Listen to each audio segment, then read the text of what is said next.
malaika akatumwa kwa Mariamu. Kwa hiyo mwezi wa 6 tangu zamani ni mwezi wa neema. Hiyo ipo kibiblia kabisa, ni mwezi wa neema. Hata wewe mwenyewe ni shahidi. Mwezi wa 6 mahala pengi vyakula vinakuwa vimevunwa, ni vingi. Saizi hata nenda masokoni, bei ya michele imeshuka, si ndio? Tofauti na miezi mingine, ni neema. Nenda mikoani huko, vyakula saizi vinatafuta mlaji, vimevunwa. Ni mwezi wa neema.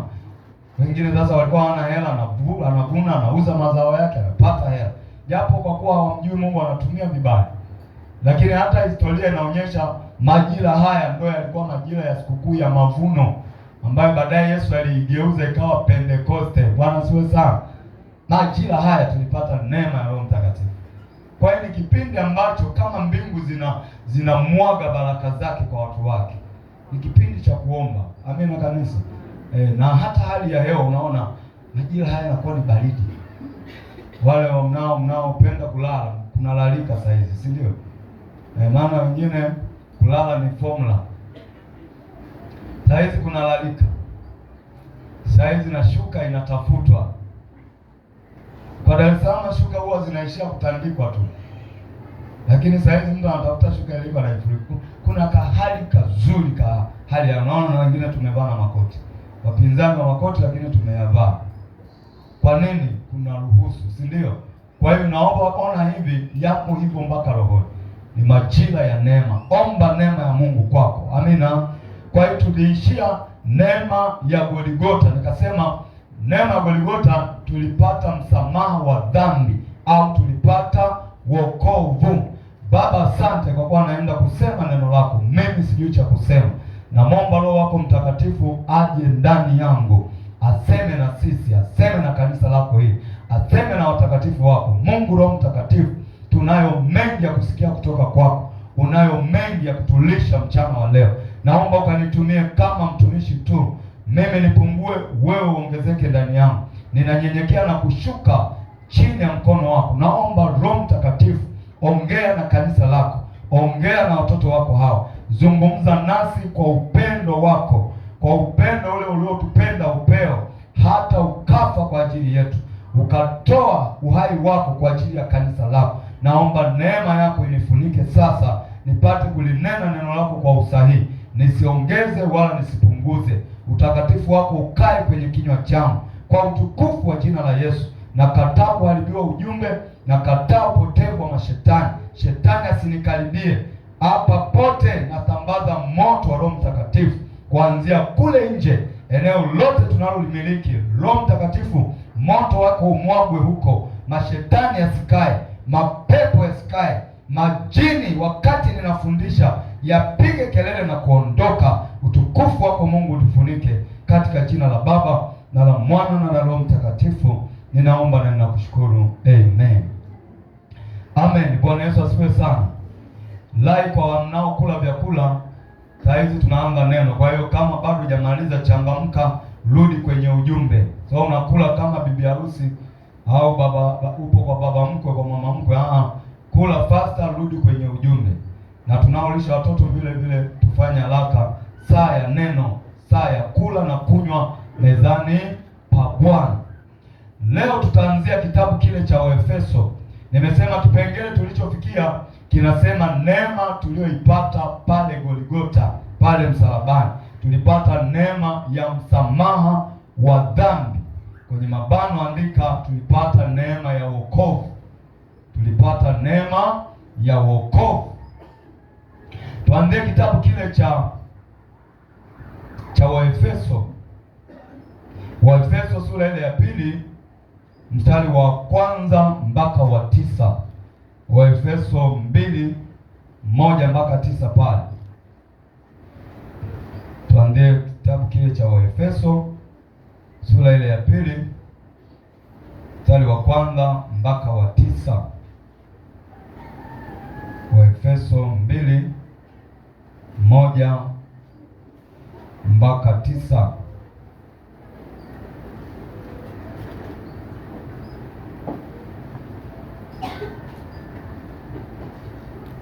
Anasema hivi. Anasema ninyi mlikuwa ni watu, ninyi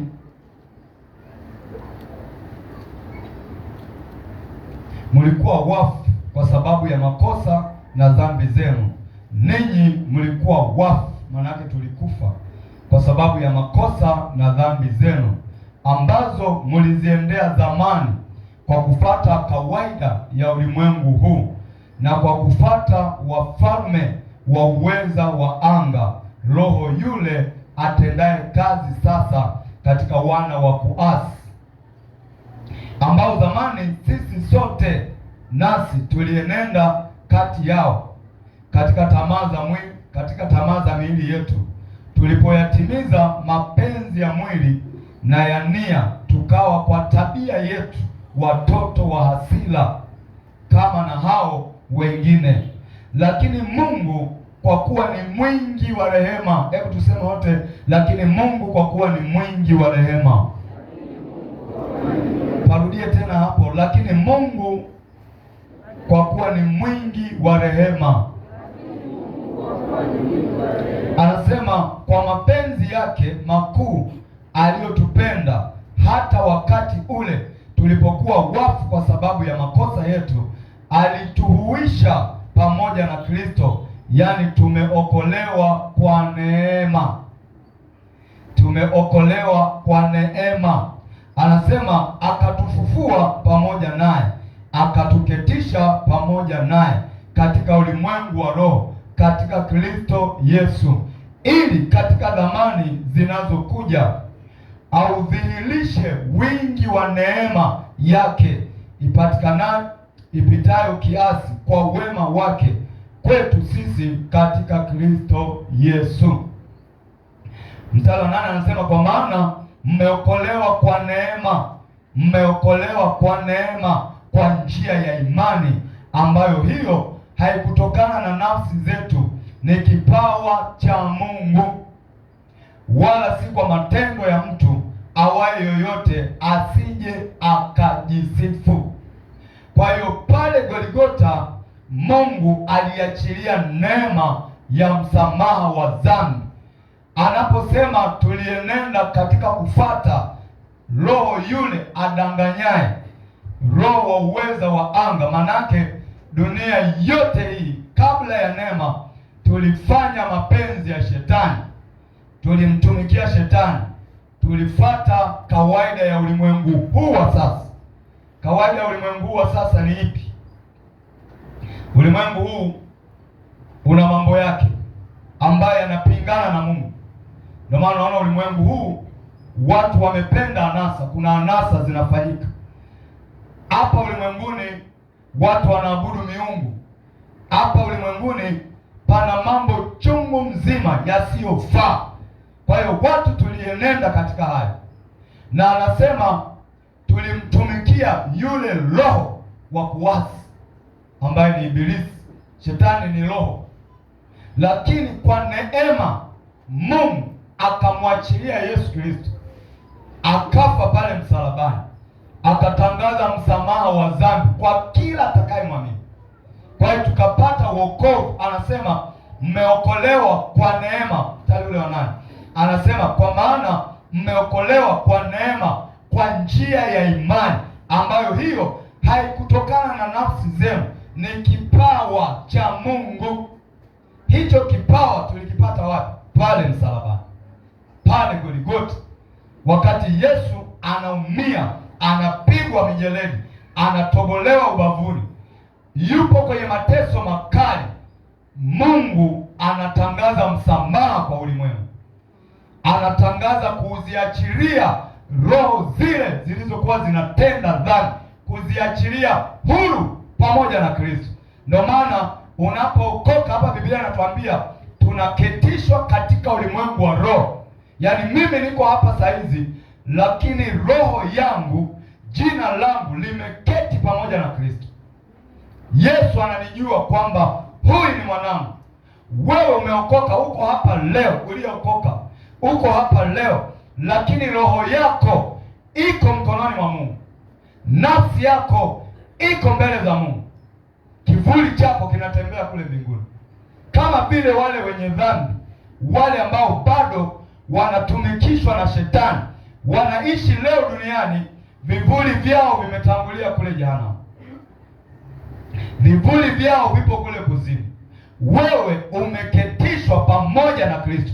Hapa anasema ili katika zamani, mstari ule wa 7, zinazokuja udhihirisho wingi wa neema yake upitao kiasi kwa wema wake kwetu sisi katika Kristo Yesu. Bwana Yesu asifiwe sana. Kwa hiyo neema ya Golgotha ilitupa msamaha wa dhambi. Tunaposema imani yetu ilianzia pale Kalvari, maana yake Yesu asingefufuka tusingeeleweka, lakini yeye mwenyewe akiwa msalabani akasema imekwisha. Lakini anasema ni mimi mwenyewe naitoa roho yangu, ni mimi mwenyewe nitairudisha. Akatangaza kwamba Baba, pokea roho yangu. Sisi leo tumeokoka, roho yetu iko mkononi mwa Kristo. Ndio maana kufa kwa Mkristo ni faida. Bwana asifiwe sana. Kufa kwa mpagani ni hasara, mbingu zinakuwa zimepata hasara. Mtu mwenye dhambi anapokufa, Mungu anasema mimi sifurahi kifo cha mwenye dhambi. Anatamani watu wote waifikirie toba, yaani wapate msamaha wa dhambi, ili wanapokufa iwe ni faida kwenye ufalme wa Mungu. Mtu anapokufa mlevi, mbingu zimepata hasara. Mtu anapokufa mchawi, mbingu zimepata hasara. Mtu anapokufa anafanya mambo ya kishetani, mbingu zimepata hasara. Lakini Biblia inasema kuna faida kufa, kuna faida kubwa mauti ya wachamungu wake. Yaani mchamungu anapokufa, mbingu zinapata faida. Kwa nini? Umemaliza kazi yako, umezipiga vita vilivyo vizuri, unaenda kuvishwa taji ya yale uliyoyafanya hapa duniani. Lakini yule mwenye dhambi akifa, bado anaendelea kwenye mateso zaidi. Yeye anafikiri sasa nimemaliza mateso, nimeachana nayo, naenda kwenye raha, bado anakutana na mateso mengine. Wenye dhambi wote, Biblia haisemi uongo, inasema hakuna amani kwa waovu. Kwa hiyo wao hawana amani sasa, hawana amani katika ule ulimwengu ujao.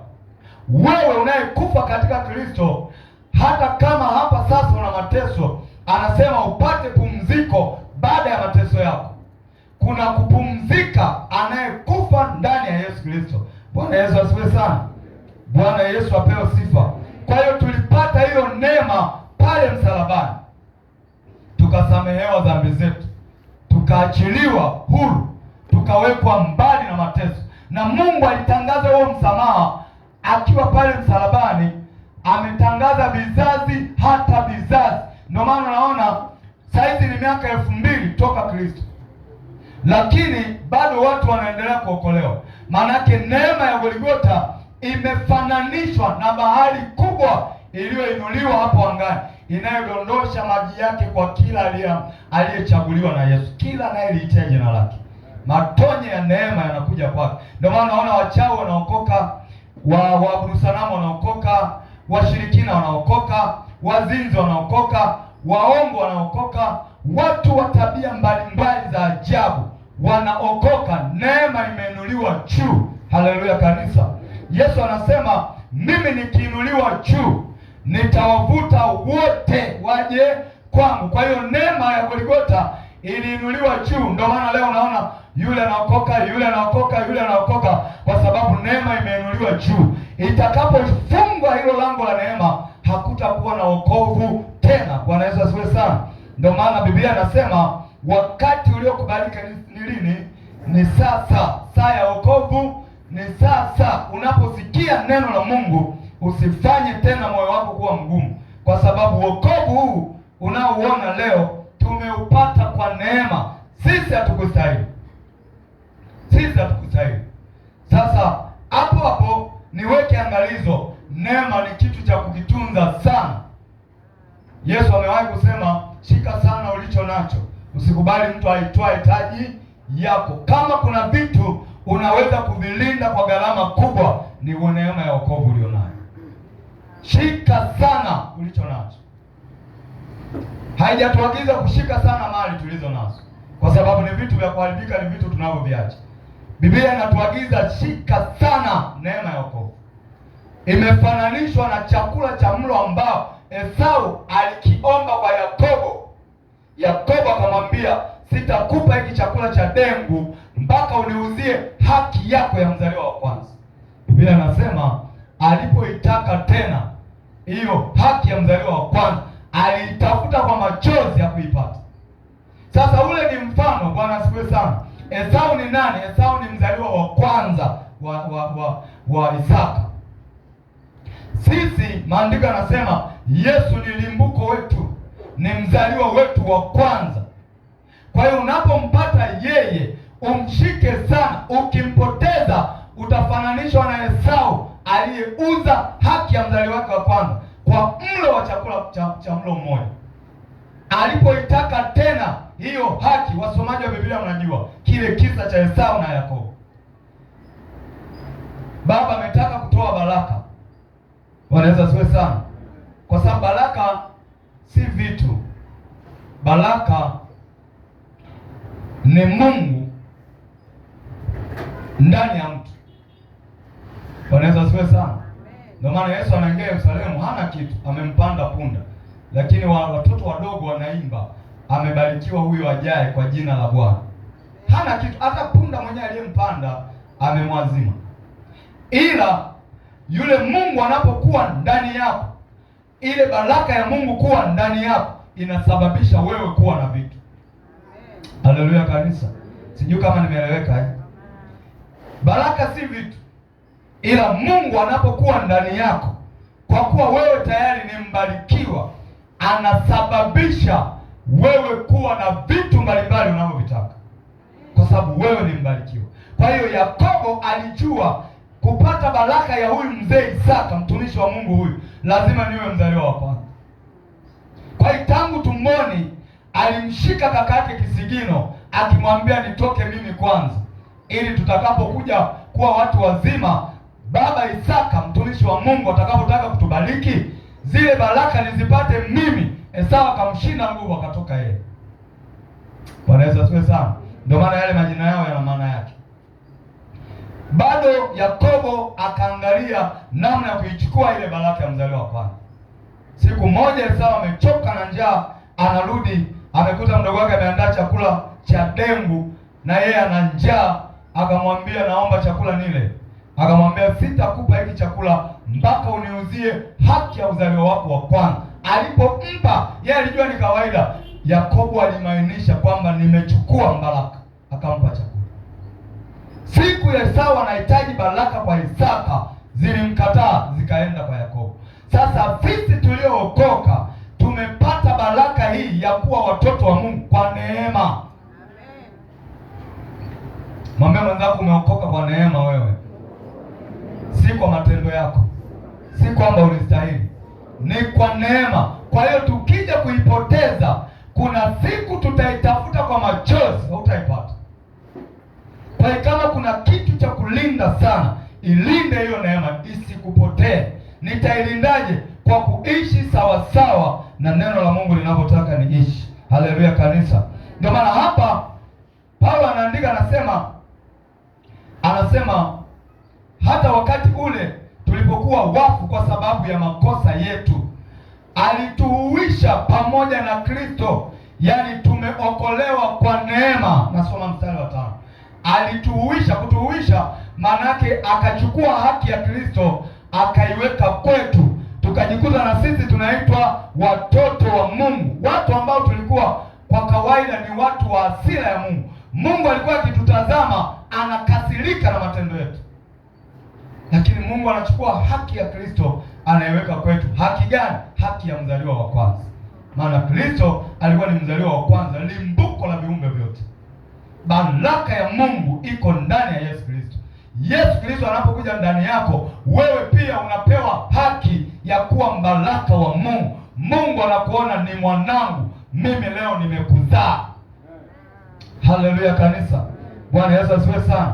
Kwa hiyo neema ya Golgotha tuliyoipata ni msamaha wa dhambi. Tumepata wokovu. Wokovu wetu ulianzia pale msalabani. Kitabu kile cha Matendo ya Mitume sura ile ya pili, tutasoma mstari wa 20 na wa 34 mpaka 42.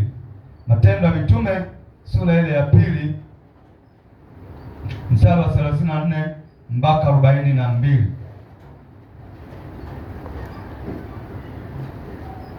Matendo ya Mitume sura ile ya pili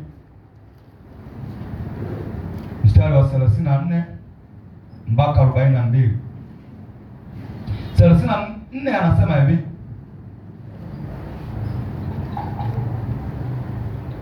anasema, tuanzie 36 nafikiri. 36 sura 4. Anasema, basi nyumba yote ya Israeli na wajue yamkini ya kwamba Mungu amemfanya Yesu huyo mliomsulubisha kuwa ni Bwana na Kristo. Kristo ni mpakwa mafuta. Mungu anasema nyumba yote, kama leo nimesema taifa lote la Tanzania na lijue kwamba Mungu amemfanya Yesu Kristo kuwa ni, amemfanya Yesu huyo mliomsulubisha kuwa ni Bwana na Kristo. Bwana manake Yesu ni Bwana mkubwa, Yesu ni Mwokozi, Yesu Kristo ni Mungu. Nani amemfanya? Mungu. Mungu amemfanya Yesu huyo mliomsulubisha kuwa ni Bwana na Kristo. Anasema walipoyasikia haya wakachomwa mioyo yao, wakamwambia Petro na mitume wengine, tutendeje ndugu zetu? Hilo swali waliwauliza, tutendeje ndugu zetu? Petro akawaambia, tubuni mkabatizwe kila mmoja kwa jina lake Yesu Kristo mpate ondoleo la dhambi zenu, nanyi mtapokea kipawa cha Roho Mtakatifu. Kule tulimeona tulikotoka kwamba msamaha wa dhambi ni kipawa cha Mungu kwenye Waefeso tuliosoma, si ndio? Hapa na Petro anawaambia tubuni mkabatizwe kila mmoja wenu kwa jina lake Yesu, nanyi mtasamehewa, mtapata ondoleo la dhambi zenu, nanyi mtapokea kipawa cha Roho Mtakatifu. Hawa walikuwa wastahili kupata kipawa, lakini neema imeachiliwa. Petro anawapa maelekezo kwamba neema imeachiliwa. Cha kufanya sasa, tubu dhambi zako, upate kipawa, upate ondoleo la dhambi, upate kipawa cha Roho Mtakatifu. Anasema kwa kuwa ahadi hii ni kwa ajili yenu na watoto wenu na kwa watu wote walio mbali. Ndio mimi na wewe tulio mbali huko miisho ya dunia huko, tumepata kipawa cha Mungu cha neema ya wokovu. Hebu sema, Bwana Yesu, asante kwa neema yako. Bwana Yesu, neema hii iendelee kwenye familia yangu, nisibakie mimi tu. Mwokoe na mama yangu na baba yangu, watoto wangu, ndoa yangu, mimi mwenyewe niokoke vizuri, nipate hiyo neema kisawasawa katika jina la Yesu. Anasema ahadi hii kwa ajili yenu na watoto wenu na watu wote watakaofikiwa na hiyo neema. Mpaka sisi huku kwenye miisho ya dunia tumepata neema ya Mungu ya wokovu. Huo ndio upendo wa Mungu. Bwana Yesu asifiwe sana. Kwa kawaida hatukustahili kupata hii neema, kwa sababu angalia, hata wewe kabla ya wokovu, nasema na wale ambao wameokoka, maana mwingine naongea haya ndio bado maisha hayo unayasakata mpaka sasa hivi. Naongea na wale waliookoka kwa maana halisi. Kabla ya wokovu kuna maisha ulikuwa unaishi. Ulikuwa uogopi kuiba, ulikuwa uogopi kusengenya, ulikuwa uogopi kusema uongo, ulikuwa uogopi kufanya dhambi yoyote, zinao, sherati na mambo mengine. Lakini neema ya wokovu, pamoja na mabaya yako yote, bado Mungu akaileta neema ya wokovu kwako. Kwa sababu mshahara wa dhambi, Biblia anasema ni mauti. Maana yake tulipotenda dhambi tulistahili kufa tukiwa bado wangali wenye dhambi. Lakini Mungu anaiachilia neema, anamwachilia mwanae wa pekee afe msalabani ili afanyike sababu ya watu wengi kumjua Mungu. Anasema wewe ndio mwanangu, mimi leo nimekuzaa. Alinizaa saa ngapi? Alinizaa kwa neno lake. Alinizaa wapi? Akiwa pale msalabani. Yesu akiwa pale msalabani kwenye maumivu makali, Mungu alishindwa kumtazama mwanaye.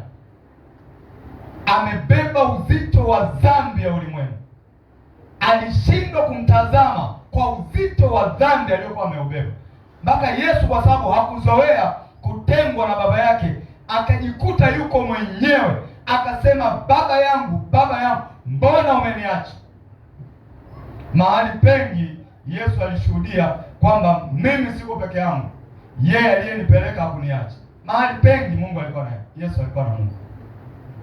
Lakini alipobeba dhambi za ulimwengu kwenda nazo msalabani, Mungu akauficha uso wake. Alishindwa kumtazama mwanaye amebeba gharama kubwa ya dhambi, japo ulikuwa ni mpango wake. Haleluya kanisa. Bwana Yesu asifiwe sana. Yesu akatangaza, imekwisha, dhambi ninazigongomelea hapa Kalvari. Toka pale akashuka kuzimu, akachukua mamlaka, akanyang'anya funguo, akapaa mbinguni. Siku kadhaa zikapita, majuma 50, akamwaga kipawa cha wokovu duniani. Wale watu waliokuwa dhaifu wakaanza kumhubiri Kristo, wakaanza kuyajua maandiko, wakaanza kuchambua maandiko kana kwamba ni Kristo amerudi tena. Watu wakaanza kuchoma mioyo yao, wanawauliza tutendeje? Wanawaambia, tubuni mkabatizwe kwa jina lake, nanyi mtapata kipawa cha Roho Mtakatifu. Watu 3,000 wakatubu, wakajazwa nguvu za Roho Mtakatifu kama walivyojazwa mitume, kama Roho alivyokuwa ndani ya Kristo. Na wewe leo ni vile vile, umempokea Yesu, Roho Mtakatifu anakaa ndani yako. Haki ile ile ya Kristo iko ndani yako, haki ile ile ya mitume iko ndani yako. Roho yule yule aliyekaa ndani ya Kristo, alikaa ndani ya mitume, anakaa ndani yetu leo. Sisi watu wa miisho ya dunia, ni kwa neema tunakaa na Roho wa Mungu. Haleluya kanisa. Bwana Yesu asifiwe sana. Zamani zile Roho Mtakatifu alikuwa kwa watu wachache sana, ambao Mungu aliwapa hiyo neema ya kumjua na kutunza maisha yao bila kujichakaza kwa dhambi. Alikaa kwa wao wachache sana. Ndio maana unaona wameandikwa nabii fulani, nabii fulani, nabii fulani. Lakini sasa Biblia inasema Roho wa Mungu amemiminwa, neema imemiminwa.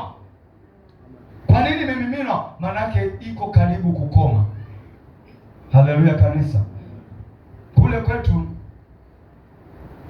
kuna maembe fulani yanakuwaga ya mwisho kwenye msimu. Msimu wa maembe utapita, yenyewe yanakuwaga ya mwishoni sana. Ukiona zile embe zimeanza kuiva, unajua sasa maembe yanaenda kuisha. Bwana Yesu asifiwe sana. Kwa hiyo tunayafakamia, tunajua hapa embe mpaka msimu tena wa mwakani. Na kwa sababu ni za mwisho, huwa ni vitamu sana. Baada ya hapo ni kweli mpaka tena mwakani. Kwa sababu wewe uko mjini hapa unakula matunda yote unayotaka kila wakati. Kwa sababu hapa ni kama dampu la mazao ya mikoa yote. Lakini kule mkoani matunda ni ya msimu. Haleluya kanisa. Yakiisha maembe mpaka mwakani. Nisio msimu ni dafu tu hapo.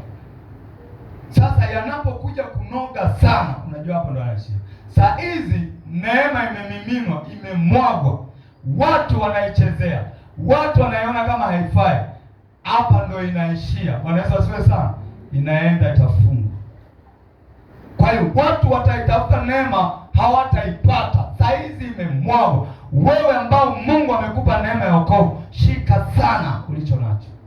Usikubali adui aipoteze hiyo neema. Haleluya kanisa. Bwana Yesu asifiwe sana. Anasema kwa kuwa ahadi hii ni kwa ajili yenu na watoto wenu, kwa watu wote walio mbali, na kwa watu wote watakaoitwa na Bwana Mungu wetu wamjie. Akawashuhudia kwa maneno mengi mengi sana, akawaonya akasema, jiokoeni na kizazi hiki chenye ukaidi.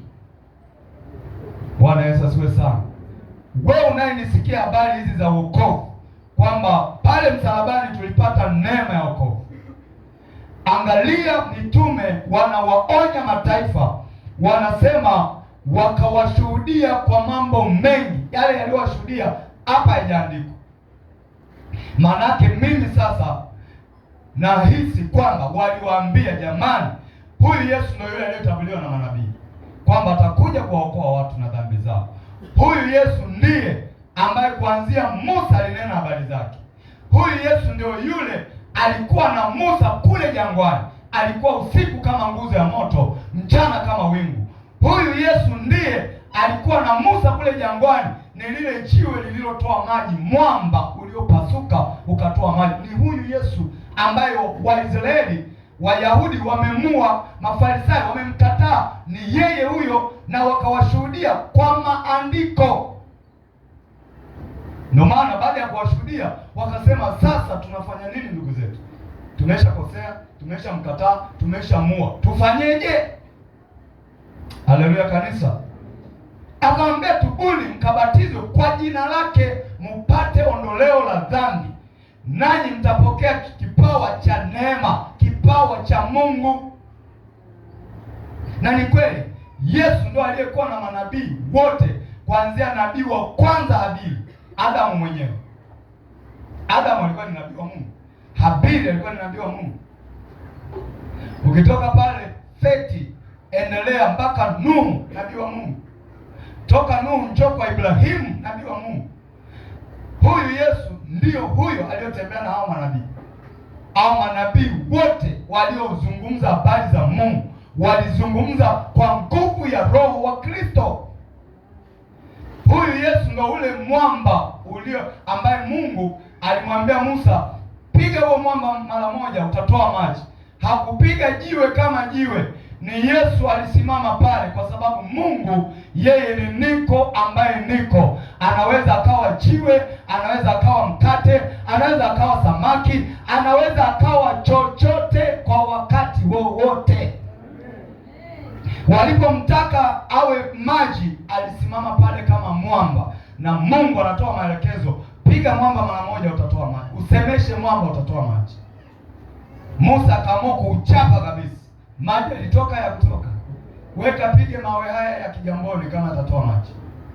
Nenda kapige mawe yale ya Ilinga kule, kama kuna jiwe litasubutu kutoa hata maji. Hawakupiga jiwe la kawaida. Yesu ndiye aliyepigwa pale, aliyetoa yale maji. Haleluya kanisa. Bwana Yesu asifiwe sana. Kanisa liko mbali, naomba tusogee karibu, sogea karibu. Roho Mtakatifu akukusanya. Lakini Yesu huyo ndiye aliyesema na Musa kwenye kichaka. Musa aliona kichaka kinawaka moto, hakifanye nini? Hakiteketei, si ndio? Ule mwali wa moto ni Roho Mtakatifu. Roho Mtakatifu ni nani? Ni Roho wa Kristo, ni Roho wa neema. Kwa hiyo Musa alipata maelekezo kwenye kichaka. Si kile kichaka kiliongea, ule mwali wa moto ndio ulikuwa unazungumza ndimi za moto. Na ndio mwali wa moto huo huo ukashuka siku ya Pentekoste, ndimi za moto zikigawanyika namna hii, zikitua kwa kila moja kwa kila moja. Ilikuwa inaonyesha mimi ndo yule niliyesema na Musa jangwani, nikiwa kwenye kichaka, nimeshuka kwa ndimi za moto. Baba zenu wameniua, nilikuwa Kristo, nilihubiri habari za uzima wa milele, nilitangaza wokovu, wameniua. Sasa anashuka katika utukufu, akashuka kama ndimi za moto, ndimi za moto, ndimi za moto, ndimi za moto. Wote wakajazwa nguvu za uwezo wa Roho Mtakatifu. Na haya mambo yalivyo kama hujui huwezi kuelewa. Unaweza kutofautisha, kule kulikuwa na Mungu, huku kulikuwa na Yesu, huku kulikuwa na Roho Mtakatifu. Ni yeye yule. Ndio maana yeye anasema mimi ni niko ambaye niko. Haleluya kanisa. Bwana Yesu asifiwe sana. Alikuwa tangu kabla ya misingi ya dunia, alikaa juu ya uso wa maji.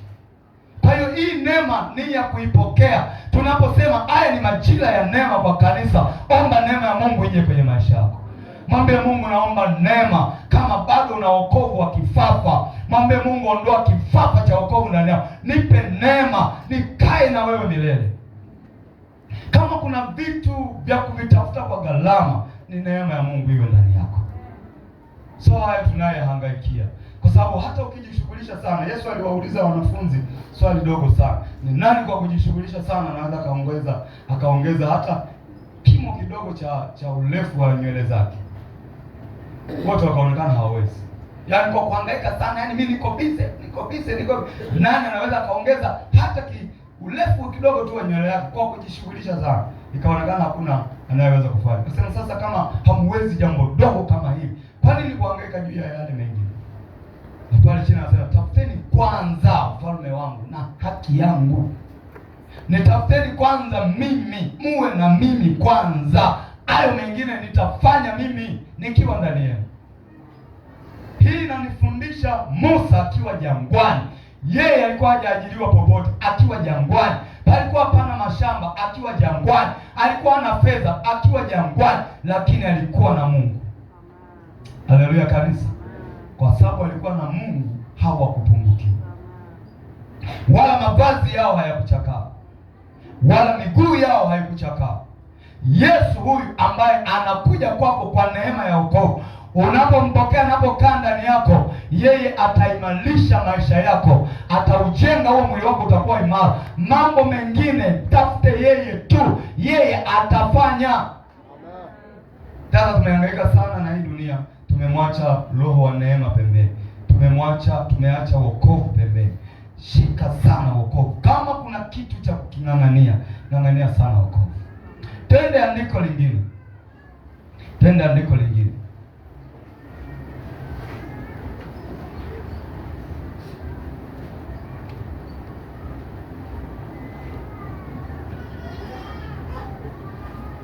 Kitabu cha Luka mtakatifu sura ile ya 15 mstari wa kwanza mpaka wa 10. Luka mtakatifu sura ile ya 15 mstari wa kwanza mpaka wa 10.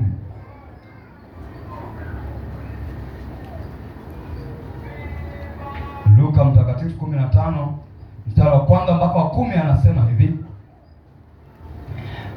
basi watoza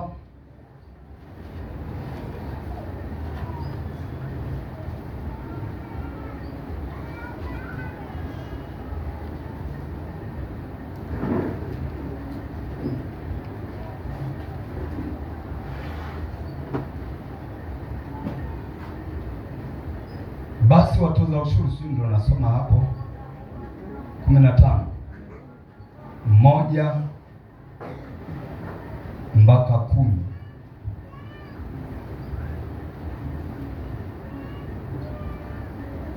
Basi watoza ushuru na wenye dhambi walikuwa wakimkaribia wamsikilize. Mafarisayo na waandishi wakanung'unika wakisema, mtu huyu huwakaribisha wenye dhambi, tena hula nao.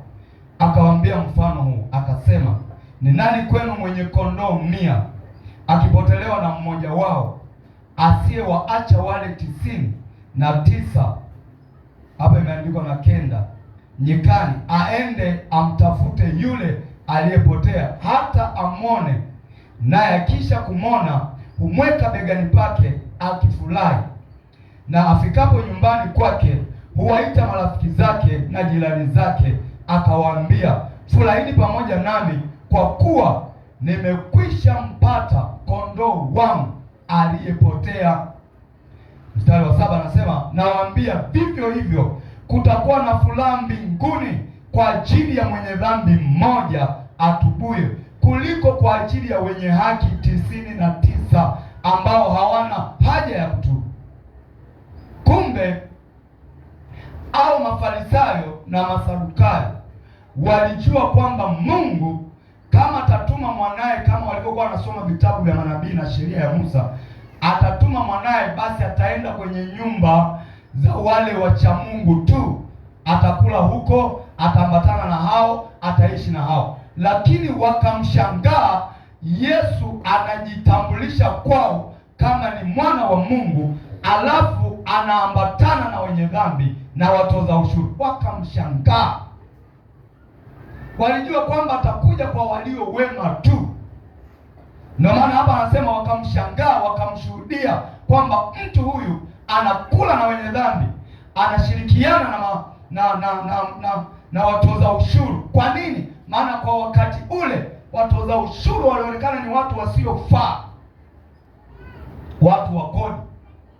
Si hata miaka ya juzi hapa, waliozaliwa miaka ya juzi hapo, waliokuta kodi ya kichwa, wale migambo wa kodi walikuwa wanachukiwa kweli kweli, walikuwa wanapatwa na majanga daima, watu wanawavizia, wanawapiga mawe kwa sababu tu wanakusanya kodi ya kichwa.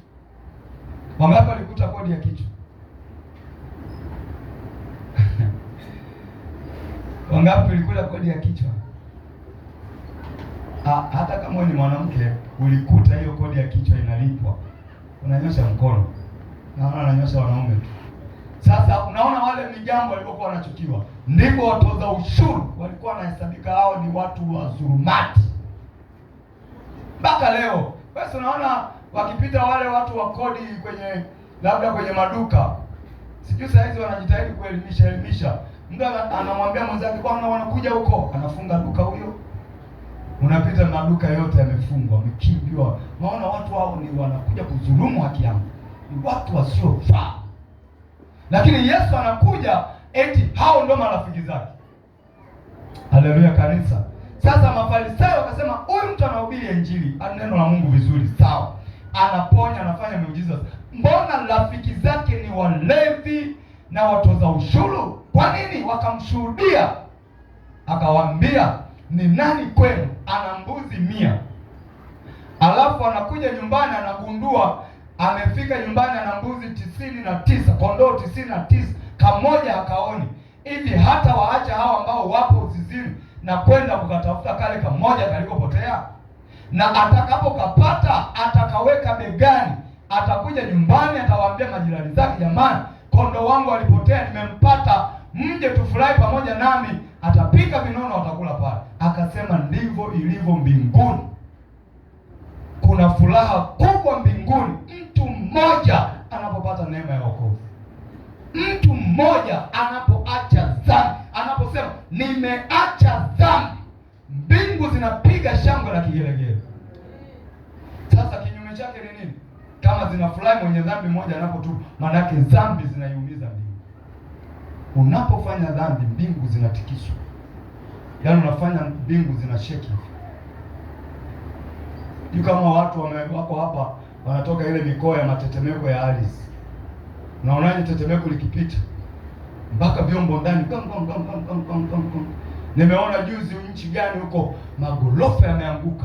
Watu 970 wamekufa na matetemeko. Dhambi inatikisa mbingu.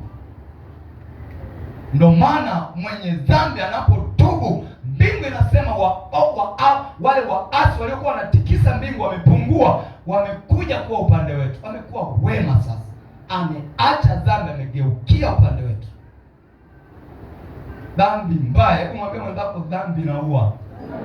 Mwambie dhambi inatikisa mbingu. Unaonaje unatikisa mbinguni? Pamepambwa kwenye kiti cha enzi cha Mungu pale, pamepambwa vizuri. Wewe unatenda ni dhambi fulani huko, yale mapambo yanaanza kuporomoka pale. Malaika wanasema mbingu, duniani kule kuna mtu kazini. Hapo wanarudi tena, wanaanza kupangilia tena vizuri, wanapangilia tena vizuri, wanapangilia tena vizuri. Lingine nalo linaenda linafanya dhambi.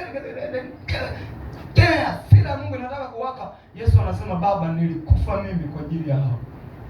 Tuendelee kuwavumilia. Tuendelee kuwasubiria, pengine kesho wataacha dhambi.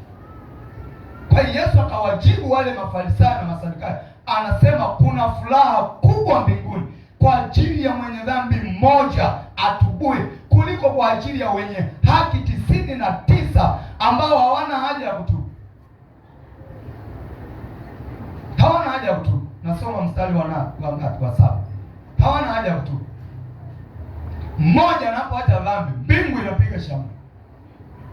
Mmoja anaposema nimeamua kuokoka, mbinguni kuna furaha. Na saa hizi kuna wokovu fake ambao hata mbingu haifurahi.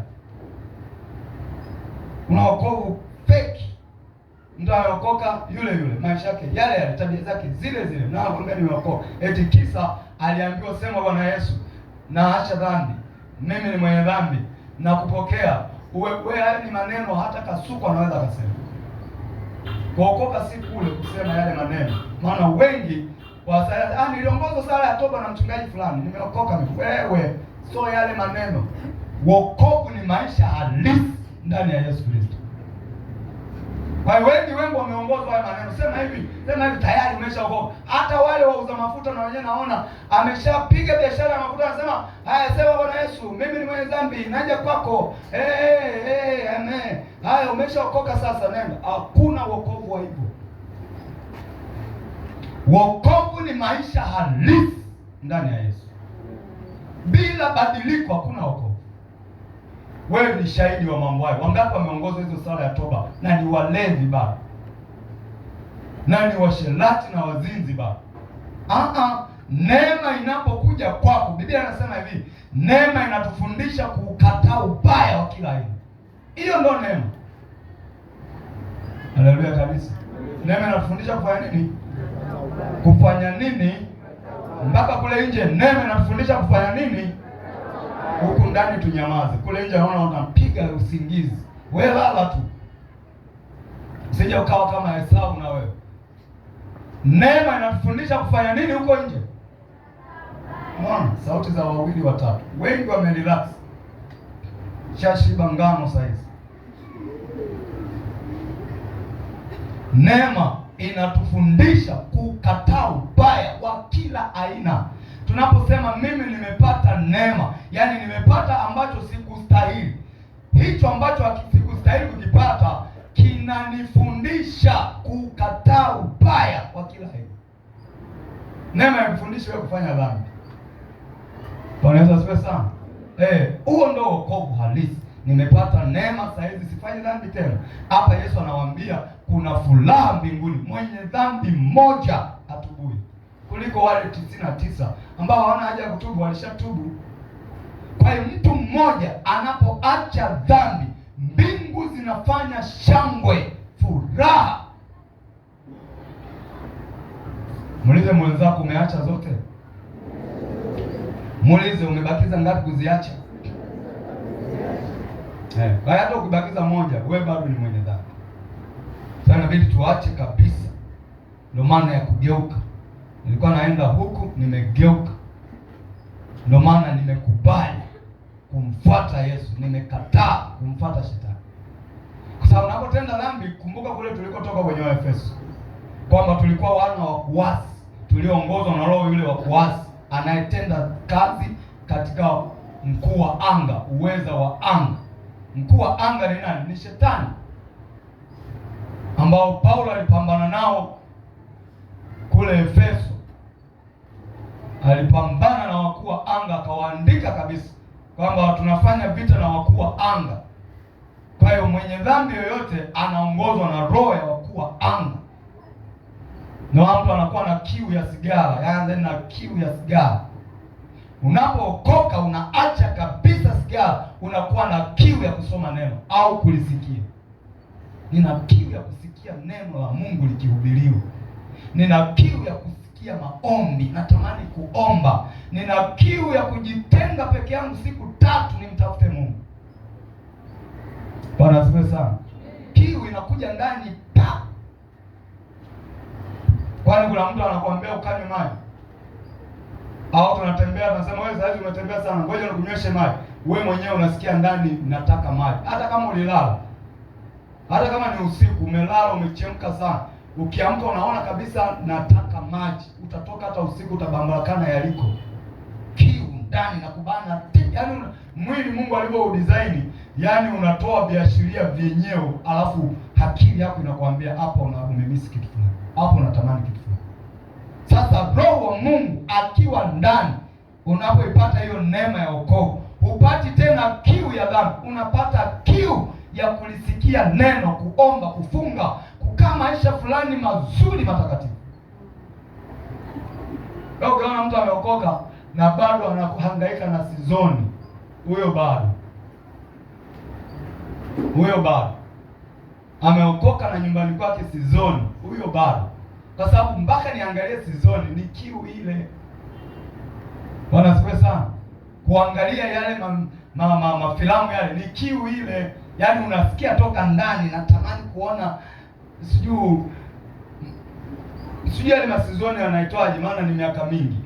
Unatamani kuona ule ujinga fulani, sijui watu wamegusiana, mtu ameact yeye ndo bosi, ameact yeye ndo anaolewa, ameact yeye, yani maakti yani. Ile ni kiu. Sasa Roho Mtakatifu atoe kiu za hivyo. Hivi inawezekana kweli Roho Mtakatifu yuko ndani atoe kiu ya sizoni hii? Na roho gani huyo? Ni yule wa uweza wa anga. Una neema ya wokovu imekuja kwako, huwezi kupata kiu ya kuwa na mpenzi ambaye hujafunga naye ndoa. Sisi tuliookoka hatuna rafiki wa kiume wa kike. Yaani wewe mwanamke unasema huyu ni rafiki yangu wa kiume. Pana ushirika gani kati ya mwanaume na mwanamke kabla hawajaunganishwa na Mungu? Pana ushirika gani? Sasa angalia wale wanaokuambia wameokoka. Wengi wanawaambia na rafiki yangu fulani, rafiki yangu fulani, rafiki yangu fulani, lakini unakuta ule urafiki ni zinaa tu iko pale. Na mimi nimeokoka, niliongoza sala ya toba na mchungaji fulani. Wokovu hauko hivi, kwa sababu wokovu unapokea neema, kitu ambacho hukustahili. Unapopewa inakufundisha kabisa, kataa ubaya wa kila aina. Hiyo ndio neema tuliyoipata Kalvari. Bwana asifiwe sana. Hiyo ndio neema tuliyoipata Kalvari. Lakini neema hii inapokuja ndani yako inaleta vitu vya kimungu. Unatamani kumtolea Mungu, unatamani kumtumikia Mungu. Jana nilikuwa naongea na mtumishi mmoja hapa kanisani. Kwa tunaenda huku na huku kuombea watu. Ananiambia ni mchungaji, sasa mimi natamani tu kama ningekuwa na mali nimtolee Mungu tu, nimtolee Mungu. Unaona? Ndo shauku. Kwa sababu gani? Anasikia ndani Roho Mtakatifu anamwambia sasa ni kutoa kwa Mungu. Nikamwambia Mungu atakupa mali na utatimiza haja ya moyo wako, wala usikate tamaa. Kwa nini anatamani hayo? Kwa sababu Roho Mtakatifu anajua kwamba unapotoa kwa Mungu maana yake unawekeza kwenye ufalme wake. Haleluya kanisa. Bwana Yesu asifiwe sana. Siku moja tulienda mahala fulani, muda mrefu. Sijawahi kusema huo ushuhuda, lakini ngoja tunakushuhudia. Tulienda mahala fulani, wachungaji wengi kabisa. Fika pale nikakutana na kanisa. Mimi natoka hili kanisa la mabati, lakini hili lina viwango. Bwana asifiwe sana. Jana kutana na kanisa la mabati, nasema kweli mimi nimwambie tu Mungu asante. Kwa langu kwangu kule. Kwa hiyo tukaenda kanisa la mabati, limejichokea. Umo chini mabati yenyewe liko moja pale, afu liko juu. Lingine limewekwa pale. Yaani unapita tu kama paka anapita sio. Ovyo. Pale inaelezeka tu mahali fulani kule kwingine ya Mungu. Nikiwa pale eti nasikia malizia hapo. Bwana asifiwe sana. Nikasema haya mawazo yangu, najua nimepahurumia mawazo yangu. Kukaa tumemaliza tulichokuwa tunakifanya, tunaondoka, malizia hapo. Nasema wewe shetani shindwa kabisa. Nikaondoka, yule mtumishi tukaja tukakutana tena mahala fulani. Nilipomwona tu, Roho Mtakatifu ananikumbusha, nilikwambia ufanye nini kwa huyu. Nasema Mungu kama ni wewe, nione yeye mwenyewe ananiambia kitu chochote kuhusu hiyo kanisa lake. Katika kuzungumza akasema, Bwana wewe nimekutafuta sana, nini nilikuwa na shida. Ananielezea habari ya lile jengo. Hapo nikafumba macho. Ikapita siku nyingi, yule mtumishi alinipigia simu. Akanieleza, kipindi ananieleza moyo ukauma juu ya lile jengo. Nikasema Bwana, mimi naomba nitubu leo. Tangu mwaka jana tarehe fulani tulifika hapo Mungu aliniambia nifanye mimi. Kwa sababu alikuwa ananiomba kama nina mapisi ya mabati yaliyobaki. Mapisi hapo kanisani kwao. Nije niweke japo huku madhabahu. Mapisi ananiomba. Nikasema kweli Mungu alitaka nifanye mimi. Niwaambia Bwana, mimi naomba kwanza nitubu kwa Mungu. Mungu aliniambia mimi toka mwaka jana tarehe fulani nifanye hapo. Akasema kweli, unasema kweli? Anasema tangu siku ile. Sasa ndio maana mimi yani nasukuma kukuambia tu wewe. Bwana asifiwe sana. Wewe ukipita tunaweza kaona ukakadharau, lakini kumbe Mungu anataka pakae vizuri. Kwa hiyo nikajitahidi kufanya kadiri nilivyoweza.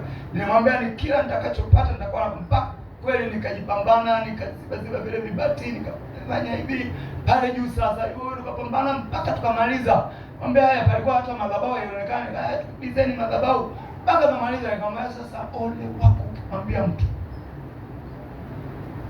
Bwana asifiwe sana.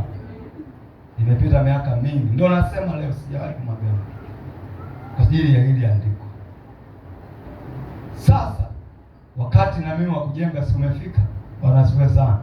Unaona tunakwama, nilipanda mbegu, si ndio unaona tunakwama, unaona tunashindwa, tunateremka, si ndio? Sasa nilipata wapi? Ni Roho wa Mungu anakwambia toa, fanya. Miaka ile mimi nitoe hiyo hela, so mimi. Bwana Yesu asifiwe sana. Ndio maana unaona ndani ya wokovu Mungu anakuambia, lakini nashindana naye. Yaani unaona, lakini Mungu, neema inapokuwa ndani yako, Mungu anakupa kiu ya kufanya vitu vizuri kwenye ufalme wake. Haleluya kanisa. Ndio maana unaona hapa mtu anasema anatoa hiki, huyu anasema anatoa hiki, huyu anasema anatoa hiki. Yaani ni ile neema ndani inakusukuma, fanya kwenye ufalme wa baba yako. Kabla ya neema tungekuwa tunatumia kwenye matumizi ya faida zetu. Kwa hiyo mtumizi anambia natamani, yani ningekuwa na mali nimtolee Mungu, natamani sasa hizi nitoe tu. Anambia yeye, hiyo ndo neema. Yani neema inakukataza kufanya ubaya, inakuelekeza kufanya mapenzi. Hiyo ndo neema. Kwa Yesu akawaambia kuna furaha kubwa, mpaka leo imebaki hivyo. Mtu anapoacha dhambi moja, mbingu inafurahi. So anapoongozwa sala ya toba, walishaongozwa wengi na saizi majambazi ni wale wale. Wengi tu washaambiwa sema Bwana Yesu, na acha dhambi. Mimi ni mwenye dhambi. Natubu, naomba rehema na kupokea wewe. Uwe ni Bwana na Mwokozi wangu. Akitoka pale maisha yake ni yale yale. Njia zake ni yeye, huyo hajapata neema. Ukipata neema, hata kama hujaongozwa haya maneno. Bwana asifiwe sana. Hata kama hujaongozwa, neema ikiingia kwako ndani, wewe mwenyewe unakataa dhambi. Kanisa tumeona watu wanaokoka kwa kusoma tu neno. Haongozwe yale maneno sema hivyo, na anakuwa tayari kuhatarisha maisha yake hata kufa. Kwa nini? Anasema Yesu alinitokea akaniambia ishi maisha yake, achana na hiyo imani unayoifanya. Na anakuwa tayari kuhatarisha maisha yake kwa lolote, hataki kurudi tena kwenye dhambi. Nini? Amepata neema.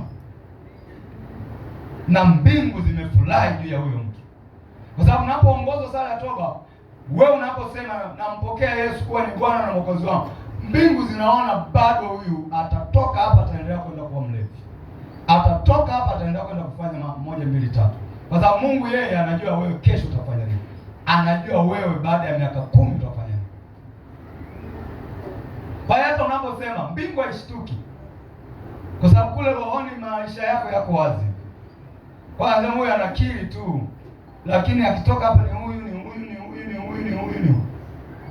Lakini yuko mtu anaweza asisemeshwe haya maneno, lakini amempata Yesu. Inawezekana amesikia injili kwenye redio au kwenye mikutano ya nje, au amekuja kama hapa leo akasikia neno la Mungu, akachukia dhambi, akaichukia moja kwa moja, akaamua kuwa kiumbe kipya ndani ya Yesu. Huyo amepata neema ya wokovu. Amepata neema. Haleluya kanisa. Sisi kwa kibibilia kwa kweli hatukustahili. Hatukustahili kabisa kupata neema. Lakini Mungu ni wa rehema, mwingi wa rehema, akamtoa mwanae wa pekee afe msalabani ili atangaze msamaha wa dhambi kwa kila atakayemwamini Yesu. Kwa kila atakayemwamini Yesu. Hiyo imebaki mpaka leo. kila anayemwamini Yesu anapata neema ya wokovu, anasamehewa dhambi zake, anasamehewa dhambi zake. Mimi unayeniona hapa nilisamehewa dhambi zangu na nimeng'ang'ana na huyu Yesu, nimeng'ang'ana naye na nitang'ang'ana naye. Bwana asifiwe sana. Nitang'ang'ana na huyu Yesu. Ndio maana napiga vita wanaotumia mafuta ya mpako na mimajimaji na mitakataka mingine, wanaolisha watu makeki. Hivi vitu haviko kwenye Biblia. Biblia haituambii hivi vitu. Ndani ya Biblia tunafundishwa ubaya wa dhambi. Kwa hiyo mimi ninaposema nimepata neema ya wokovu, kwanza mimi mwenyewe utanishuhudia maisha yangu. Haleluya kanisa. Mfano tu hapa kanisani, unaona tuko kwenye msimu wa ujenzi. Hela nyingi zinatumwa kwenye simu, kwa mfano kwenye hili Panama, zinatumwa kule. Ina maana ningekuwa sijaokoka, ningekuwa na uwezo wa kutoa ile hela na nikafuta message. Lakini wewe unajua mimi niko hapa kama msimamizi wa kazi ya Mungu hapa, si ndio? Balozi. Maana sina akida juu yangu. Ningeweza kuishi ujanja wowote kwamba kufanya chochote kile cha hela za Mungu. Lakini nakuambia ukweli, naweza nikaenda kufanya injili sehemu au kumwombea mtu mahali. Kule mtu akasema nasikia mnajenga basi sadaka yangu hii naifikisha. Nasikia mna ujenzi anakupa mtu 500,000, sadaka yangu hii naifikisha kwa watu wa ujenzi. Wanaweza sema sana. Nini kinafanya niifikishe? Neema ya wokovu, yaani roho wa Mungu akiwa kwako anakukataza kufanya ubaya. Sio lazima usimamiwe, kwa sababu tayari tunasimamiwa na yeye aliye ndani yetu. Nilimwambia baba mmoja hapa, anafanya kazi gani Dodoma, akasema mchungaji, nikifika nitachangia. Nimeona haya mapicha nitachangia. Kumbe mna ujenzi hapa Kaenda Dodoma kule, akatuma kwenye namba yangu ya simu. So wala sio lipa namba, akatuma kwenye namba yangu ya simu. Nikamwambia kuna namba ya ujenzi, ungeniambia. Nimetuma huko kwako. Kwa hiyo nikaitoa ile pesa nikaenda. Fikiria ni siri ya mimi na yeye. Kama si neema, utaitoa hiyo hela. Nyuma kabla hata hatujaanza ujenzi, watu walikuwa wanaleta hela, wanaleta mkononi mwao. Lakini mbingu ni shahidi, kilichotamkwa hiki cha ujenzi na hakikisha kinaenda kwenye ujenzi. Hii ndo neema. Unaogopa, si kwamba unamuogopa mtu. Kwa sababu mimi ningesema namuogopa naye, mimi ndo mchungaji hapa, naweza nikatumia nauta. Neema ikiwa juu yako inakukataza, hata kama kadhambi kadogo, inakukataza. Naona Yesu anakuita rafiki. Anaona wewe umeshachukua sehemu ya roho yako, kwa sababu yeye ndo alikuwa hivyo. Bwana asifiwe sana.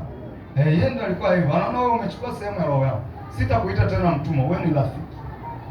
Aliwaambia wanafunzi, siwezi kuwaita tena nyinyi watumwa, ninyi ni rafiki zangu. Rafiki yangu Bwana Yesu. Kwa nini? Tabia ya Mungu iko ndani yako. Sasa ukiona unasema mimi niliongoza sala ya toba na mchungaji ndanda, lakini kitu kikikosea tu ushaohama nacho, ushapita nacho, wewe bado.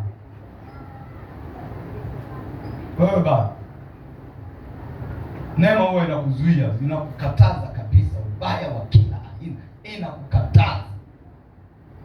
Paulo mahala fulani aliuliza kanisa la Wakorinto, sijui, anasema husuda zinatoka wapi? Ndani ya kanisa nasikia kuna husuda kwenu, zinatoka wapi? Anauliza kanisa la Korinto, anasema kwenu kuna zinaa ambayo hata kwa mataifa haipo, inatoka wapi? Kama ni kweli mmeokoka, inatoka wapi? Anasema habari zimeenea kwenu kuna zinaa ambayo hata watu wasiomjua Mungu hawajawahi kufanya zinaa. Kwa hiyo usitishike na mtu kuambia sala ya toba. Wokovu, neema ambayo tulipata Golgotha, ni maisha halisi kabisa, kwa sababu Paulo anasema si mimi tena naishi, ni Yesu anakaa ndani yangu. Hiyo ndo neema, yaani si wewe tena. Ina mkono wako juu, sema Bwana Yesu, neema yako ije ndani yangu. Naomba neema ya utimilifu wa mambo yote. Neema yako ije ndani yangu kwa jina la Yesu. Paulo anakiri, anasema kuishi kwangu ni Kristo, si mimi tena ninayeishi. Yaani tangu nilipokutana na Yesu sijawahi kuua mtu tena, maana yeye alikuwa muuaji. Tangu nilipotokewa na Yesu pale njiani, nikasikia sauti yake, macho yangu yakapofuka, nikaanguka chali, nikasikia sauti kiniambia, mimi ni Yesu ambaye wewe unaniuza. Paulo anakiri tangu siku ile kuishi kwangu mimi ni yeye, na kama ninakufa ni faida, kwa sababu naenda kupumzika kwake. Ndio maana uone tena Paulo mahala na kuruta watu. Sasa fikiria, amekutana na Yesu pale njiani, alafu nasikia Paulo leo kawafunga Wakristo wa mahala fulani, amewapeleka kuwatesa. Mtamwelewa kweli? Lakini tangu pale akawa kinyume na wale waliokuwa wanamtuma kufanya mabaya, akawa upande wa Wakristo, watoto wa Mungu, akawa adui wa Mafarisayo na Masadukayo. Wakaanza kumwinda na yeye,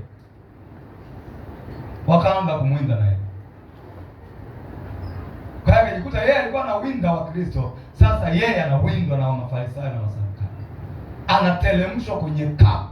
Mtu ambaye alikuwa na mamlaka ya kuwafunga wanaomwamini Yesu. Nini kimetokea? Amepatwa na neema ya Mungu.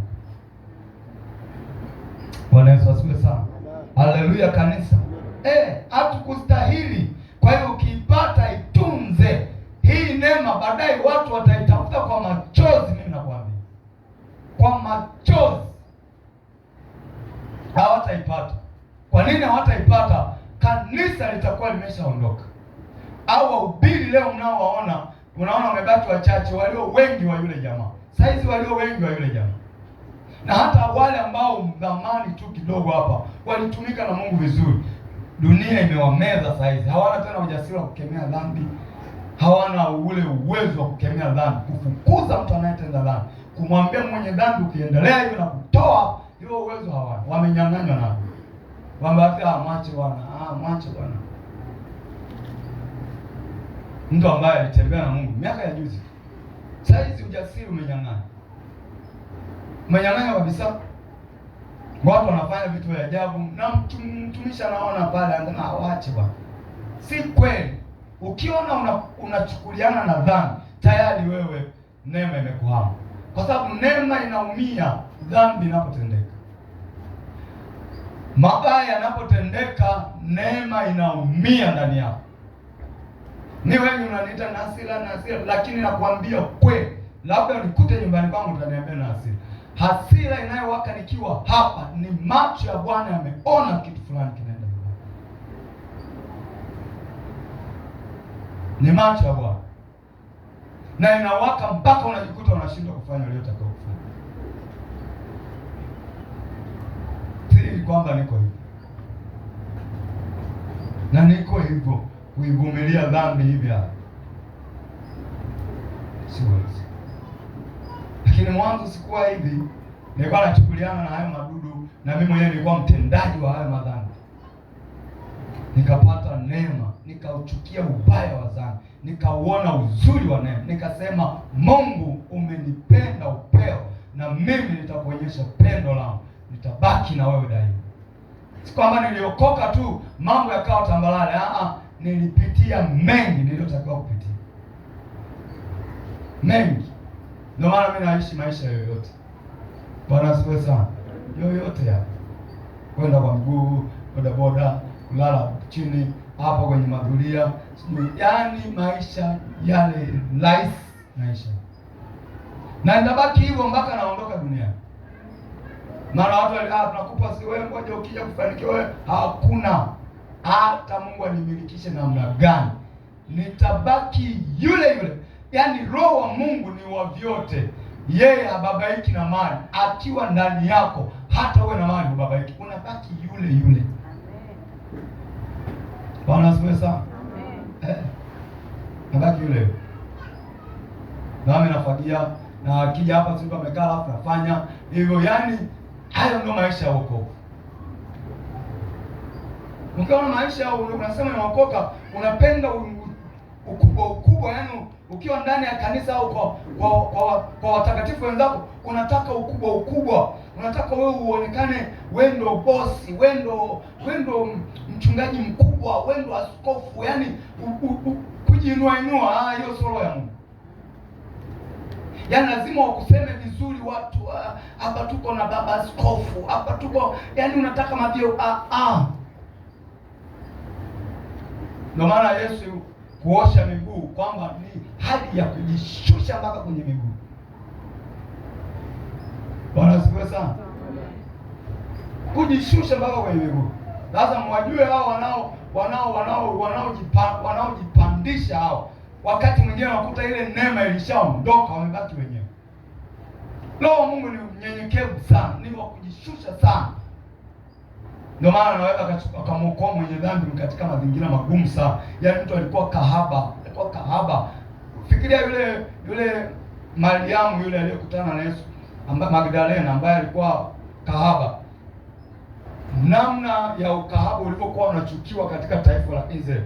Lakini Yesu anakutana na yule mama, anamgusa kahaba, anampa pendo lake, anaonyesha pendo kwamba mwanangu, pamoja na dhambi zako bado nakupenda. Unaweza ukaacha dhambi, unaweza ukageuka. Wale waliokaa pembeni wanasema inachukiza, huyu mtu maisha yake yamejaa dhambi tupu, hata kustahili amshike. Ona andiko tulilosoma, Mafarisayo na Masadukayo ndio mababa askofu. Mimi sijui ni wa jimbo, mimi sijui wa taifa, ndio Mafarisayo. Nasema huyu mtu marafiki zake ni watoza ushuru na wenye dhambi, au mababa askofu. Yesu akasema, nani kwenu akipoteza kondo wake mmoja asirudi kumtafuta? Mimi nimekuja kutafuta hao wamepotea. Cha kufanya mimi nije duniani, nimewajia hawa. Kwa hiyo hapa nawaonyesha upendo wa Mungu, waache maisha mabaya, warudi kwa Mungu, wamrudie baba yao. Ndio maana unaona anakuwa nao karibu. Mwenye vyote amejishusha, anakaa na watoza ushuru. Haleluya kanisa. Leo nakuta mchungaji alizaliwa kijijini, amekuja mjini, Mungu amembariki, anarudi kijijini, mama mchungaji anasema mimi sitaki choo cha shimo. Mimi kama hakuna choo cha kuflash naenda kulala mjini. Hapo kwa wazazi wako utakaa mwenyewe. Unaenda chooni akufai. Nimetoa mfano mbaya, mbona mmenikasirikia? Anasema hapo kwako choo mimi siwezi. Mimi nipe nauli niende mjini. Mama mchungaji, choo cha shimo sitaki. Kwa wakweo ya. Bwana asifiwe sana.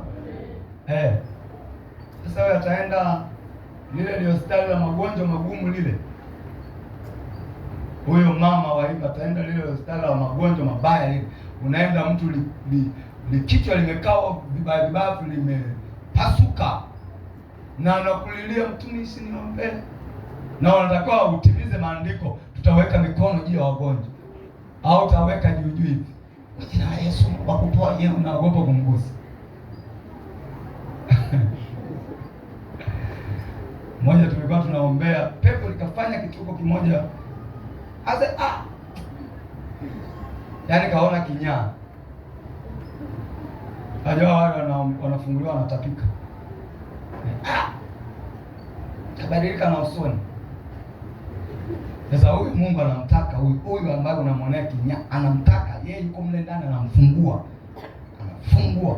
Mungu mwenye vyote, ambaye mbinguni anapoketi ni pazuri kuliko ufalme wote. Anakuja kuhangaika na mtu mdogo kabisa. Wewe kiumbe tu, eti unamwonea kinyaa. Neema ikikushika, wewe usimwonea kinyaa. Bwana Yesu asifiwe sana. Neema ikikushika, yani ukapata ule wokovu wa saa, huwezi kumwonea kinyaa. Tende andiko la mwisho. Naona wengi wanasinzia. Hivi mpendi mahubiri tunapenda tupendi? Wengi mnalala au sauti yangu imekuwa feni, inabembeleza.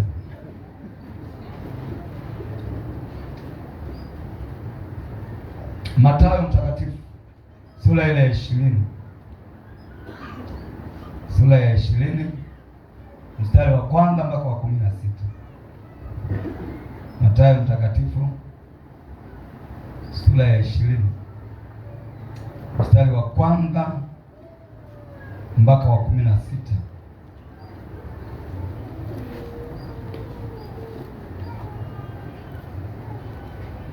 Anasema, kwa maana ufalme wa mbinguni umefanana na mtu mwenye nyumba aliyetoka alfajiri. Baba mwenye nyumba huyo nani? Baba mwenye nyumba ni Mungu, si ndio?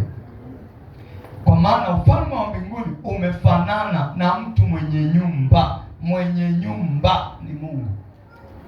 Ndio maana nyumba zetu tunazijenga, tutaziacha hapa. Sikuambia usijenge nyumba, hata mimi natamani kujenge, lakini zinabaki za Mungu.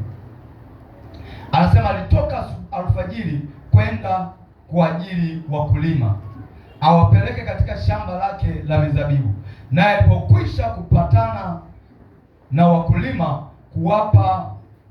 kuwapa kutwa dinari, yaani malipo ya siku hayo dinari, aliwapeleka katika shamba lake la mizabibu.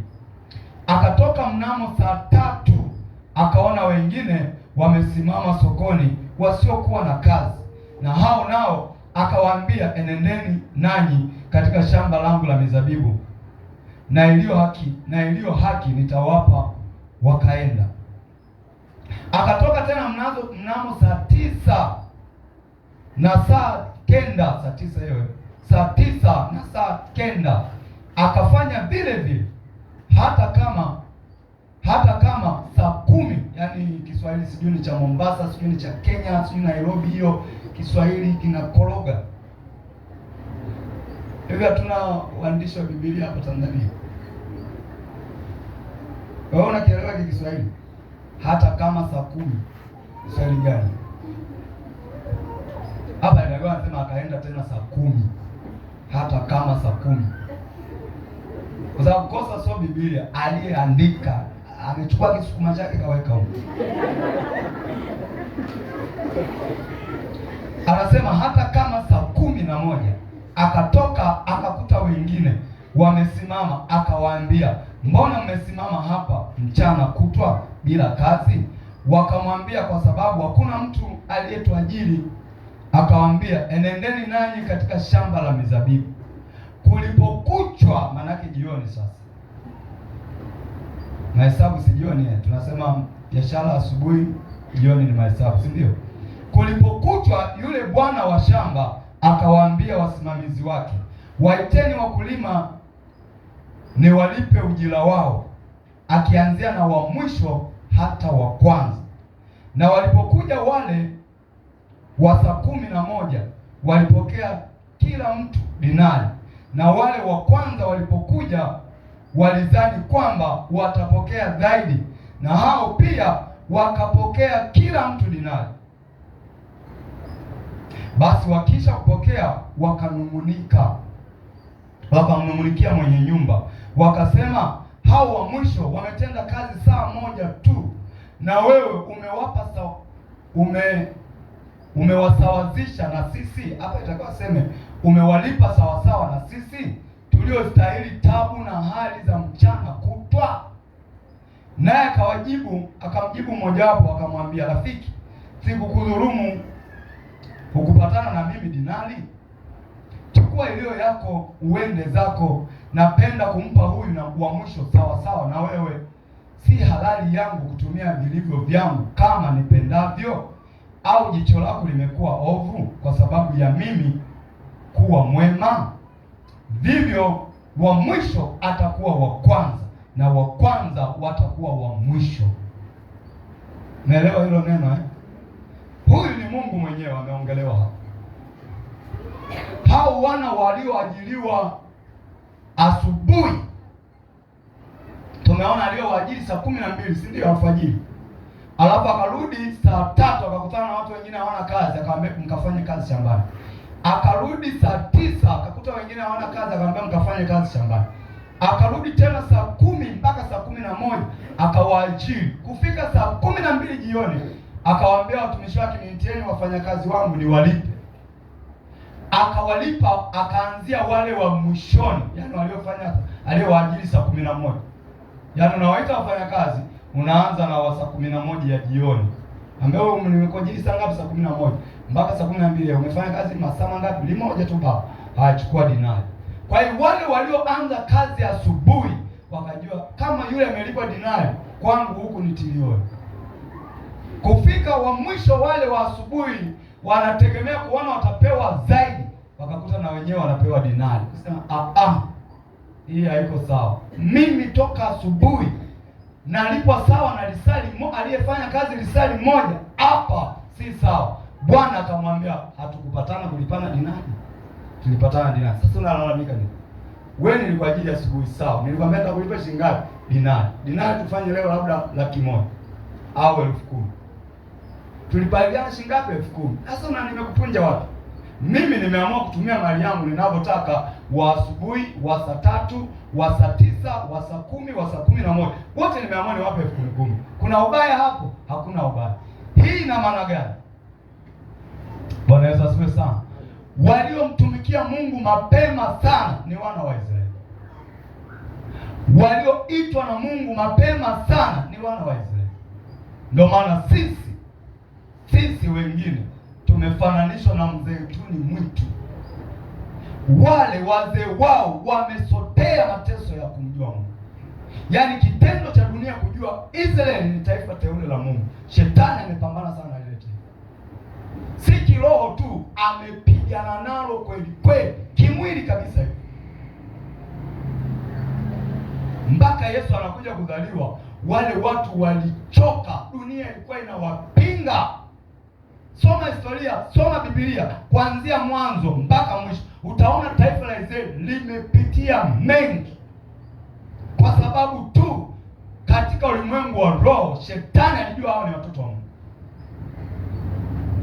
Ndio maana angalia vita ile ya dunia ya pili, sijui yule mfalme Hitler alivyowaua Waisraeli, njoo Farao alivyowaua Waisraeli, njoo wale wafalme wengi tu ambao Yesu aliwataja, Herode, sijui nani yule, yaani wamepitia mabaya mengi sana. Kwa hiyo walijua kwamba Yesu anapokuja neema ya wokovu itaanza na wao, na ikiwezekana ikomee kwao, lakini neema ya Mungu ikafika, neema ya wokovu kwao. Waliposuasua, Mungu akasema ipeleke na kwa wale waliokuwa hawafai, ikamwagika na kwetu huku, na sisi tukakumbuka, tukapata neema ambayo wazee wetu hawakuitaidikia. Wakati wazee wa wana wa Israeli wanapata mateso, wazee wetu walikuwa wanakula bata tu, hawajui mambo haya. Ndio maana hata leo ukiokoka kwa maana halisi, shetani anafanya vita na wewe. Yule ambaye hajaokoka mambo yanamwendea tu, hapo baadaye anakuta vitoto vyake vinaokolewa. Sema Mungu, na yule mchao watoto wake wanaokoka. Natumia mali yangu kama nipendavyo, naitumia dinari yangu kama. Kwa hiyo walijua hivyo kwamba neema ya Yesu anapokuja atakuwa ni kwa ajili yetu tu, taifa teule la Mungu. Ndio maana unaona akina Petro wamealikwa kwa akina Kornelio, wanashangaa Roho Mtakatifu anashuka, sasa mataifa na wenyewe wamepokea kipawa cha Roho Mtakatifu, kwa sababu waliamini ni ya kwao tu. Bwana asifiwe sana. Kwa nini? Wewe unawasoma kina Danieli walioyapitia, ndio wazee wao wa Israeli.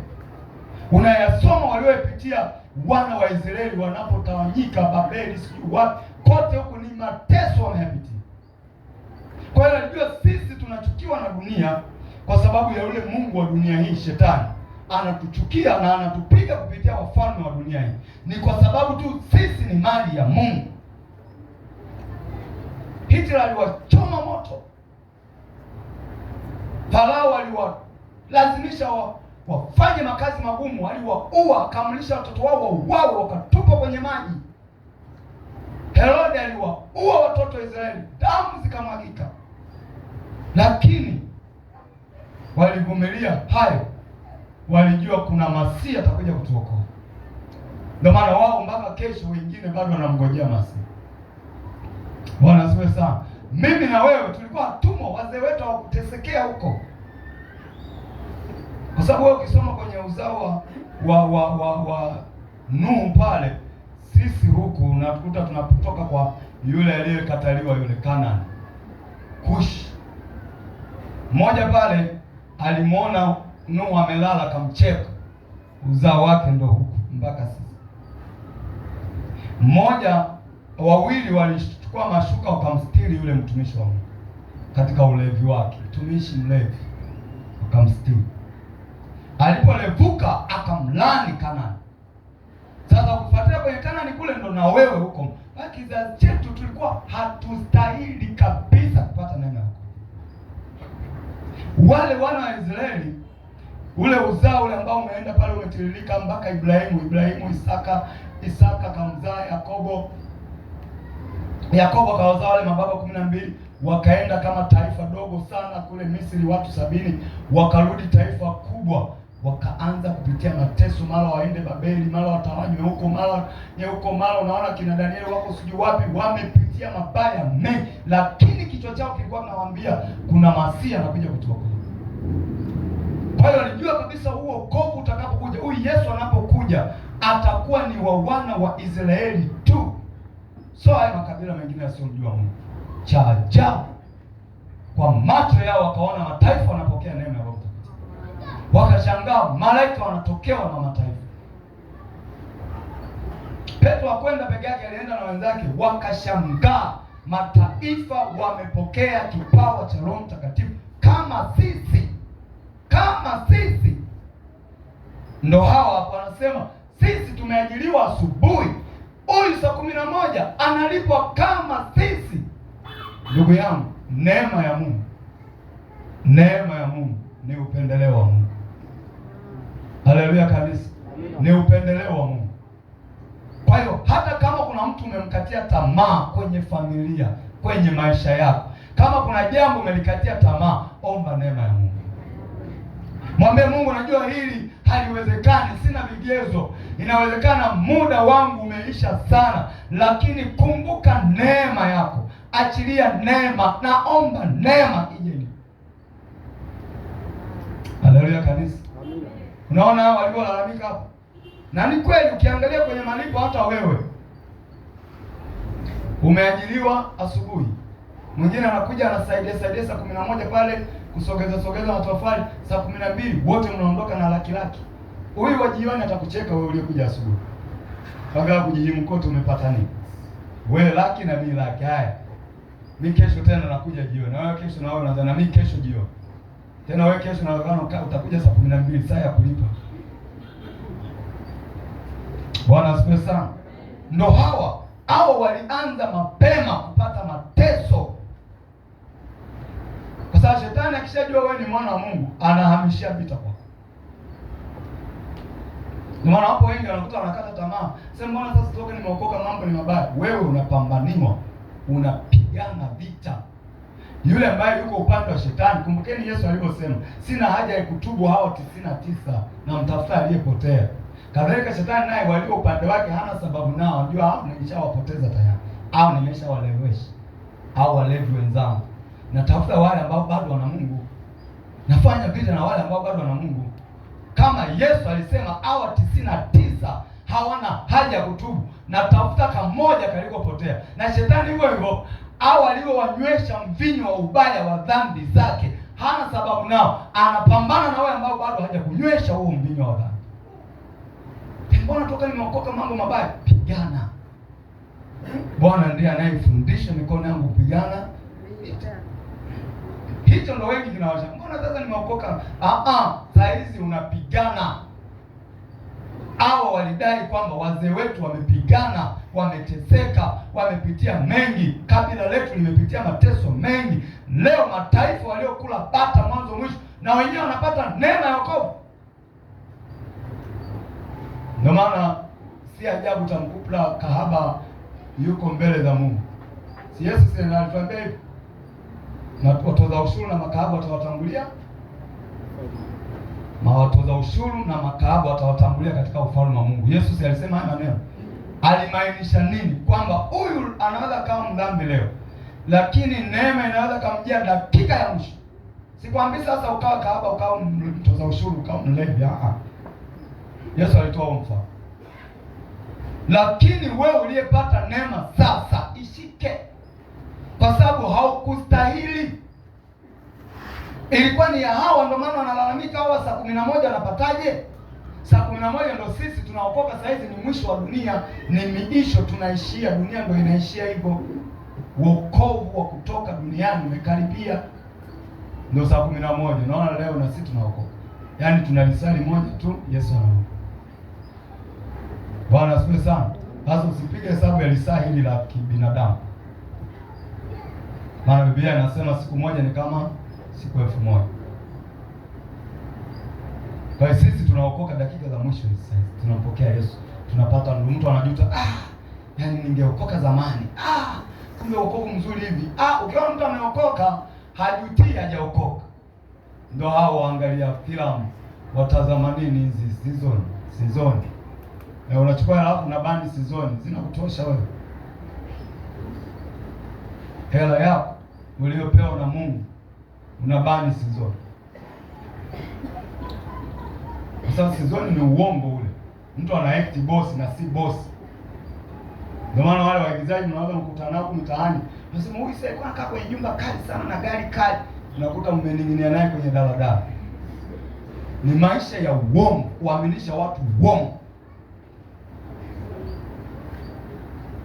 Wewe unachukua leta 1000 na unakuwa mteja mpaka unapewa na mkopo, kwamba yaani wewe umebani kwa siku 4, chukua na 4 zingine.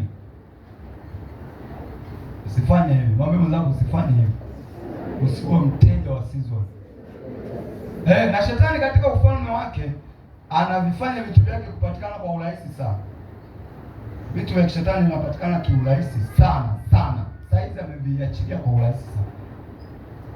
Kwa kisa hiki ni kati ya wana wa Israeli na sisi wa mataifa. Wana wa Israeli wanasema tumeajiliwa sisi asubuhi, tulimjua Mungu mapema sana. Wewe sasa hivi umemwamini Yesu vizuri, nenda Israeli kule, watu wanamkataa, sawa, wamjui Yesu. Sio wana Netanyahu siku moja anaongea, mimi simjui, hatumjui Yesu. Lakini wakikaa kwenye vikao vyao, wakikaa kwenye bunge lao, wananukuu nyingi za maandiko matakatifu. Hata shuhuda zao wanachukua nukuu za manabii. Nabii Samuel alifanya hivi. Nilisikiliza hotuba moja Netanyahu anahutubia, ananukuu mashujaa waliopigana vita, ananukuu kwenye maandiko matakatifu. Lakini unawaambia nyinyi ni watu wa sasa tumjui Yesu. Unaona, wamekataliwa wale wa kwanza, umepewa wewe wokovu. Maana yake hukustahili. Wale wazee wao wametesekea. Kina Danieli wametesekea.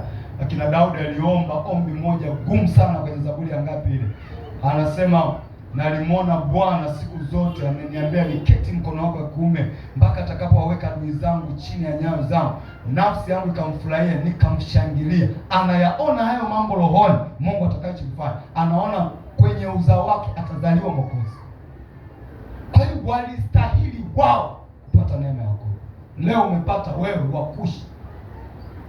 Wewe ndio uliowakabili wakati wanatoka Misri, njiani ukawapinga, wanakuomba tupite tu, ukawapinga. Wazee wetu waliwapinga. Tunaomba njia tu, ukapigana nao.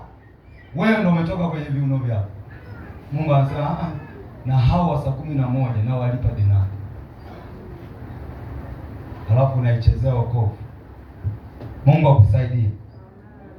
Amina kanisa. Amina. Mungu akusaidie kutunza hii neema. Na kama hujapata neema ya wokovu bado, leo mpokee Yesu.